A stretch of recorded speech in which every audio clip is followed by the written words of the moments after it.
Kansas is lying to voters when it says their vote will count. That's what the head of the House Elections Committee says after the Secretary of State announced last week 1,000 ballots didn't get counted in the primary because they either lacked a postmark or didn't get delivered in a timely manner. The Secretary of State sent a letter to the U.S. Postmaster to demand answers about how this happened, but the head of the House Elections Committee says he has an answer. Just change the law and eliminate the 3-day grace period for mail-in ballots. Anything else, he says, is lying to voters about whether their vote will count.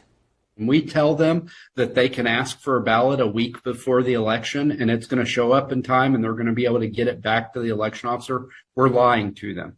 And when we tell them, you do everything that we say and you get your ballot in 3 days before the election and we'll count it, we're lying to them, because what we've discovered is that the post office is not postmarking those ballots and they're not getting counted despite the voter doing everything right. Now, last session, Representative Pat Proctor pushed for a bill that would have ended the grace period, but allowed you to return your mail-in ballots a few days earlier instead. He says that way you would still have the same number of days to send in your vote without risking problems with the post office. Now, that bill didn't go anywhere last year, but he says he's going to push for it again next year. He says simply not using the post office, which the Secretary of State suggests, won't work for everyone, especially some older and disabled Kansans.